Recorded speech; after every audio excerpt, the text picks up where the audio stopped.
I appreciate everybody being here, and thank you to Pirate Nation for making Conway, painting that thing purple the other night. By the end of the game, you saw no till, and it was all purple, and what a great sight. And our staff truly appreciates that, and so do our players. I know just they feed off that energy, and it's a big deal to them. So I can't wait to see that, packed out in Dowdy-Ficklin this Saturday night, 7:30. And we talk about playing big games and meaningful games, and we certainly got one this week, a Big 12 opponent, P4 opponent, and ESPN2, national TV, and what that means to not only our football program, not only our university, but all of East North Carolina and Greenville. So it's going to be a big night for that. And our energy as a football team starts with our fans and especially our students. They did a great job with that last home game. And I expect no less this home game of packing that thing out and making a difference in there. So it'll be a great night of football, and starts with the Pirate Walk. I'd like to invite everybody out to that. I think around 5:15, 5:20, we'll start out here just outside the stadium and kind of finish through that new green space we talked about where Scales Fieldhouse used to be, and get the big TV set up in there. So it should be a great way to start off the evening for a great night of football. But kind of going back to Coastal and reflecting on that. First of all, thank you to the police officers and the police escort out of town here, just helping us maneuver some red lights and get out of town. It's always fun to sit in front of the bus and just watch those guys work and kind of get us through the lights there. So appreciate them doing that. But I thought our guys did a really good job with their effort, and that's kind of what I'm most proud of. Is I think we play harder and harder and harder each and every week, and I think we're getting better every single week. So just those guys keep going at it. At halftime. We just talked about a few things that we'd missed on in the first half, and they kept trusting the process. They kept just bringing it. We talked about early on in pregame about the storm, and how our hotel was on the beach, and you're looking out at the ocean, and you're seeing those waves come in, wave after wave. And we talked about what the waves look like in the storm, and how they're relentless, and how they keep bringing it. And we challenged our guys to bring it in a football game, just wave after wave, and keep bringing the storm. And I thought they did. They stuck to the plan. In the second half, that paid off. Wore Coastal down and had a big fourth quarter there as well.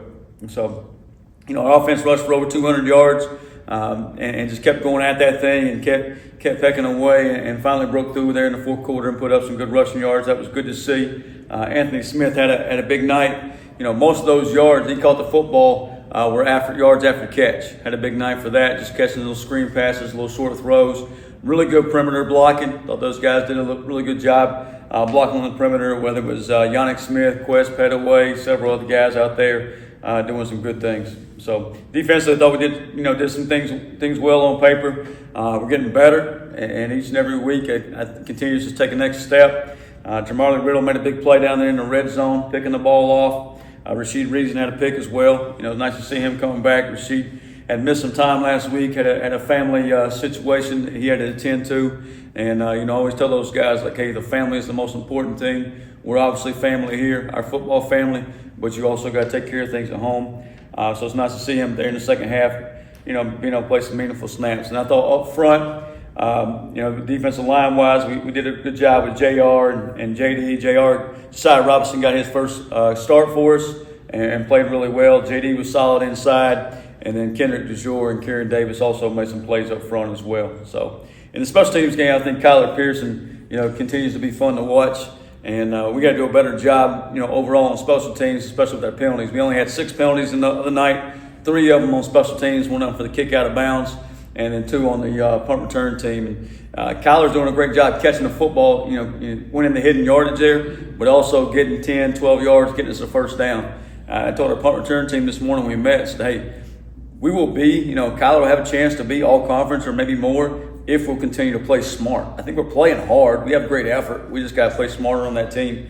And I said, that's not just an accolade for Kyler. That's an accolade for that whole unit. So we got to take pride in that. On the block field goal down there that we got stepped on, the wing trip, we got stepped on there and didn't get out to the edge. Protect that, and just had a miscue there. So we got to be better in that area. And I talked to our team about that this morning. Like, we have a chance with our depth, with our athleticism to be good on those units. We got to continue to, improve and get moving on those units there. So BYU, good football team. They're 11-2 last year. Kalani Sitake, Coach Sitake is in his 10th season there and done a really excellent job. I think that they visited ECU one time back in 2017. we've been out there twice through the years. So they started out 2-0. They beat Portland State week 1, and then week 2 they beat Stanford. And then both home games for those guys. So this will be their first road trip. Last week they had the week off, so they've kind of had an extra week to prepare for us. In some ways, you may say as a football program, you enjoy having a bye week before you play. I kind of enjoy hey, we're getting better and better every week, and everything, with the game helped us out a little bit. They're returning 9 starters on offense. I think they're averaging about 48 points a game offensively right now. The big thing that stands out is how they're running the football. Obviously, you think of BYU, and, you look at their football team, turn on the tape. They're big, they're athletic, they run well, they're physical, they're a hard-nosed football team, and they do that with running the football. I think they're averaging over 300 yards in the run game, and that starts out with their running back, L.J. Martin, number 4. And then their offense is also led by the quarterback. Quarterback's got a unique number. He's number 47. You usually don't see that in a traditional offense. He's more, he might remind you of somewhat of the Army quarterback last year because he's going to be used a lot in the run game. He started out his career last spring. He's a true freshman. He was at Stanford, him and his brother both. He's Bear Bachmeyer. His brother is Tiger, who plays receiver for him. But Bear will be, his first game on the road as a true freshman. So definitely the fans can have a big part of, making it tough on him for the entirety of the game. Also on the offense, they got Chase Roberts, number 2. I believe he was a receiver. We played out there a couple years ago. He's their deep ball, kind of throw the ball up to him type guy. JoJo Phillips is another speedster out there. And another guy that kind of catches my eye was a former high school quarterback, Parker Kingston, number 11. He's a left-handed kid that tried to throw a double pass, I believe, in the Stanford game. Defensively, they're mostly an odd team, 3 down. They'll get a little bit of 4 down. They've only given up 3 points in 2 football games. Haven't given up a touchdown yet. I think they're only giving up a little over 100 yards a game. And I think they've only given up 3 third downs on the year, the 3 of 26. So been doing a pretty good job there. Their linebackers, kind of the guys that stand out to me. Number 17, Jack Kelly. He's a transfer from Weber State. That's where Jay Hill, who was the head coach at Weber State, came over. Now is the defensive coordinator at BYU. So it's the same offensive coordinator when we were out there in 22, the new defensive coordinator. And then the other linebacker, Isaiah Glasker, number 16, is pretty athletic. So those are kind of the guys that stand out for him. But all in all, excited about the night. Excited, not only for our football team, our football program, our players, but all Pirate Nation, and excited to make this place what it truly is, a place where football matters, and a fan base that can make a difference in the game. We always talk about it takes everybody, and this week it certainly will be, from the preparation all week long within our football program, around the building, those things, and then certainly for Saturday night as we make this thing a true rowdy and dowdy experience for the visiting team. At this time, we'll take it open up for questions.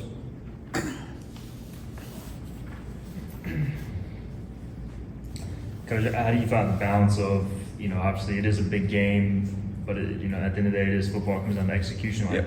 Is there a balance between using your emotion and or not overhyping it maybe?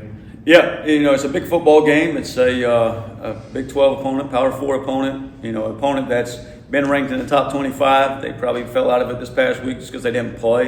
If they play, they're probably still in the top 25. And in my opinion, they still are a top 25 football team. But the focus really comes down to us. We talked about that in the team meeting this morning. It's like, hey, it's about what we do, our execution, how we prepare, and how we go play the game. It's a lot of factors are playing in, yeah, we're underdogs, but there's a lot of factors in my mind plays in our court and plays in our hand. But we just got to go prepare, and those things will help us. And the fact you played in a big ball game already early this season, game 1 on the road, in a different environment there, I think it helps you prepare you for this game as well. I know you kind of mentioned you never had to prepare for number 47 at quarterback before, but when it comes to Bachmeyer, what he kind of adds with the multiple aspects of being a running quarterback, what more specifically do you see from him in their offense? Yeah, I mean, he's a guy you're going to have the +1 runs, and, you got different aspects of that. And they've always done that, even going back to when we played out there several years ago. But he's kind of more involved. He's a bigger kid. I mean, he's 215, 20 pounds. Looks more like the Army quarterback from last year than maybe a traditional quarterback, a guy that's bigger, can run the football. Doesn't really look like a freshman out there in the first 2 games. Now, it hasn't been a lot of stress, and, everything's been smooth and easy going for him. But he's looked really well and throws the ball really well, too. So he certainly creates some challenges, but at the same time, we got to make sure we make him be a quarterback. We stop the run first, put him behind the sticks, make him throw the football, make him sit back there and they protect it, and make him make full field reads down the field. And our crowd can certainly be a factor there as well. They're going to huddle. They're going to take their time. They're going to run the play clock down. So they're going to try to eat up the clock. I think their time possession is almost double their opponent right now. And some of that success they've had on offensively and defensively, and some of it's just the way the style of offense they run is. So, it'll be a unique challenge for us. After 3 points to Campbell, you said afterwards you weren't satisfied defensively, kind of jokingly, but being a bit serious. When you watch the film this week, does that satisfy it? I don't think you're ever satisfied.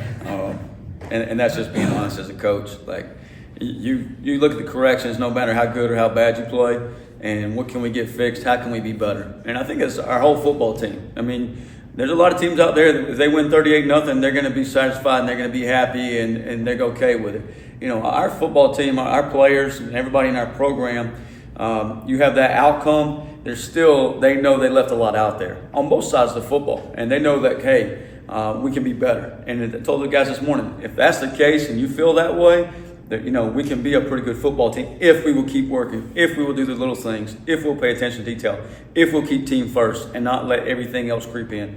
We call that, some people call that rat poison or whatever. You got to be guarded against it, and you got to focus on what's in front of you. And yourself and how much better you can be each and every day. So there's room for improvement. Yeah, obviously the outcome was the outcome, but we still got to continue to get better. Every team has its own personality. What makes this team's personality with creating turnovers? Did you see that in the preseason? I know you said you stressed it in the preseason, but this team is creating turnovers. Yeah, fortunately and unfortunately, I did not see that in the preseason. Some of that was due to our offense doing a good job taking care of the football, in which they continued. I know we had one the other night that slipped away from us, but you're talking about 1 in 3 games. You'll take that. If we can go 3 more games and only have 1, you feel pretty good about it. And then on the other side of the ball, I think it's just about the effort. If you're going to play hard, you're going to fly around, you're going to play relentless, get 11 halves of the football, good things are going to happen. And it's a number of guys. It's not just, hey, the starters. It's, 2 deep and beyond that are really buying into that and doing a good job in all phases. Second half of the game felt like the run game offensively really started to kind of materialize for you guys. First game, I think you guys averaged 4 yards a carry at least in this game. What do you guys see on film in the second half of the run? Yeah, first of all, I think that coastal defense is a pretty good defense. I think you look up at the end of the season and realize that's one of the better defenses we probably play. I think Jeremiah does a really good job down there, and they're big and athletic and have good size to them. So, being able to run the football against them, especially in the second half, when you got the lead and they know you're going to run the football, is pretty key. It's not a situation where it's early in the game and you're trying to bust a run up in there, slip a run, and they may think it's a pass situation. You're earning hard yards when the defense knows you're going to run the football, when their defensive coordinator's making run calls, when you have the lead and you're trying to just control the game, control the clock. So being able to do that and move some guys around shows you we're making progress. We still got a ways to go, but we are making progress. And I think if we can do that each and every week, we'll be heading in the right direction. Campbell threw too many screen passes for you guys to even rush the quarterback. However, this week you saw it more traditional when you got 5 sacks over 20 quarterback pressures. How do you feel like the defense played up front in the passing game?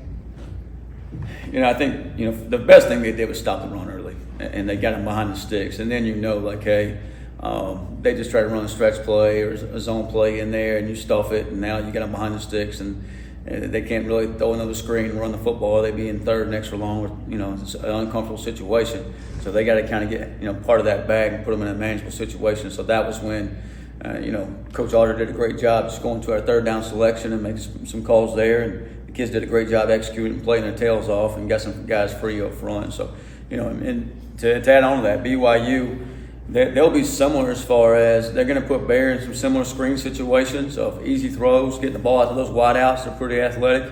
They do a great job blocking on the perimeter and, trying to make them, let them make easy throws and make plays on the perimeter and get it out of the box. But I think it really comes down to, again, can we stop the run and put him in uncomfortable situations and make him be a quarterback and make him have the third and long.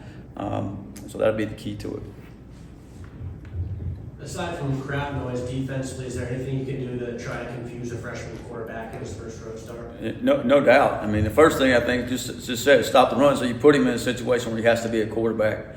The crowd noise would be huge, and again, they've had 2 home games, so when they're on offense, it's been pretty quiet for him. Now it's all of a sudden he's on the road, he's across the country. I think he's originally from maybe California.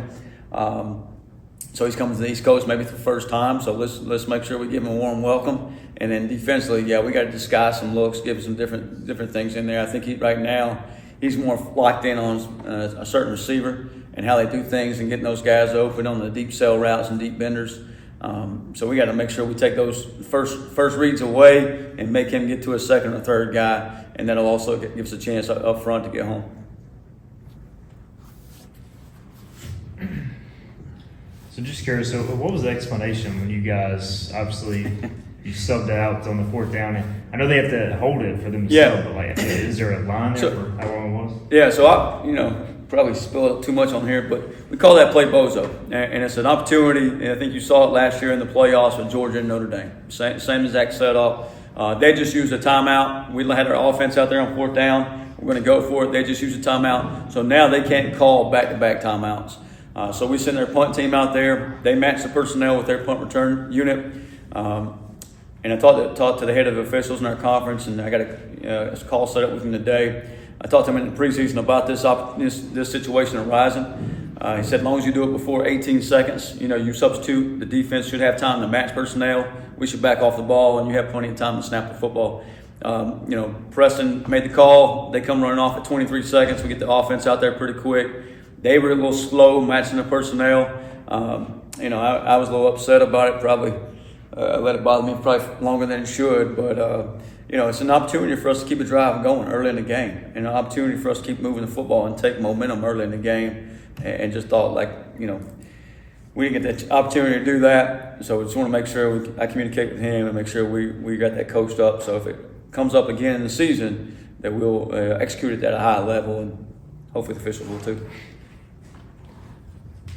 Coach, JD was playing inside and outside of the tackling defense. Just how versatile is he for your defense going in? Yeah, JD Lampley started his career out inside and has changed his body up over the years a little bit. He's been more effective on the edge.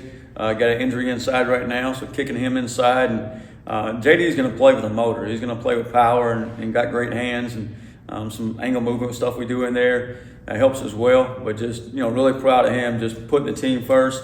Not worried about if he's inside or outside, and continue to go at it. And he's disruptive, whether he's on the edge and inside. And I think that's the key, is just getting our best players on the field and our twitchiest and fastest players on the field. And, that was a move that allowed us to do that. Felt good about Kieran out there behind JR, and it gave us a little bit more depth inside last week. And we may continue to use some of that this week and next week as well. Marlon Gunn only got 1 carry, I believe. Just what was the reason for that? Marlon's so much more our football team than just a running back. Marlon's playing on special teams, kick return, punt return, and punt in certain situations. And Marlon's one of my favorite guys, and just always will be. And at some point this season, he's going to step up and make a big play with the ball in his hands. I'm positive in that and all those things. And I think, all those guys in our room, whether it's receivers, running backs, even the quarterback situation, there's all those guys, at some point they know, hey, it's going to be my time to make a play for our football team. And, not that we don't believe in Marlon, but the other night it was Parker and London was kind of the hot hands and kind of went with those guys. And at some point it's going to be Marlon. And excited about when that time comes for him.